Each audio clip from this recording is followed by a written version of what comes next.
গাজা উপত্যকায় ইসরায়েলের চলমান আগ্রাসন যেন থামার কোনো নামই নিচ্ছে না।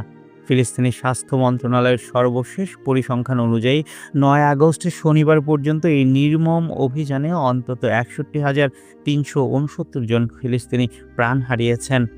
২০২৩ সালের অক্টোবরে শুরু হওয়া এই হামলায় নিহতদের পাশাপাশি ১.৫ লাখেরও বেশি মানুষ আহত বা নিখোঁজ রয়েছে। অর্থাৎ গাজার প্রায় প্রতিটি পরিবারই কোনো না কোনোভাবে শোকাহত ও বিধ্বস্ত।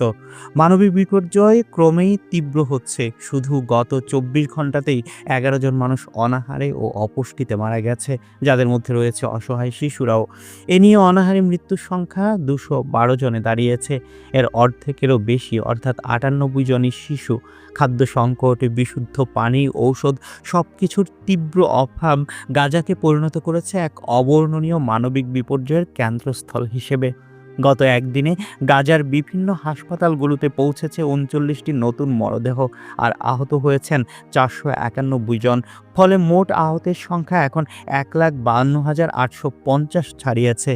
কিন্তু মন্ত্রণালয়ের ভাষায় এ সংখ্যা আরও অনেক বেশি হতে পারে, কারণ অসংখ্য মরদেহ এখনও ধ্বংসস্তূপ ও রাস্তার নিচে পড়ে আছে, যেখানে উদ্ধারকারীরা পৌঁছতে পারছে না। ইসরায়েল গাজা সিটির নিয়ন্ত্রণ নেওয়ার পরিকল্পনা ঘোষণা করেছে এবং শহর খালি করতে ৭ অক্টোবর পর্যন্ত সময়সীমা বেঁধে দিয়েছে। অর্থাৎ হাজারো মানুষকে স্বল্প সময়ে নিজেদের ঘর ছেড়ে অনিশ্চিত পথে রওনা হতে হবে। কোথাও হয়তো নিরাপত্তা নেই, আশ্রয় নেই।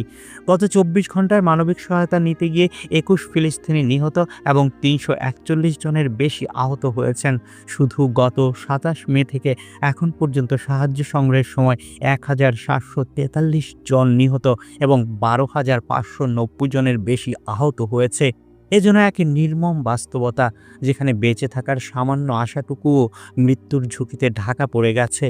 গত নভেম্বরে আন্তর্জাতিক অপরাধ আদালত গাজায় যুদ্ধাপরাধ ও মানবতার বিরুদ্ধে অপরাধের অভিযোগে ইসরায়েলের প্রধানমন্ত্রী বেনিয়ামিন নেতানিয়াহু এবং সাবেক প্রতিরক্ষামন্ত্রী ইয়োয়াভ গ্যালান্টের বিরুদ্ধে গ্রেফতারি পরোয়ানা জারি করে।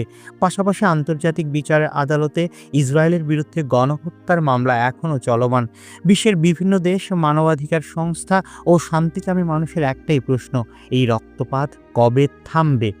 গাজার আকাশে এখনও ধোঁয়া, রাস্তায় ধ্বংসস্তূপ, আর মানুষের চোখে এক অশেষ কান্না। যুদ্ধের এই অন্ধকারে শান্তির আলো যেন এখনও অনেক দূরে।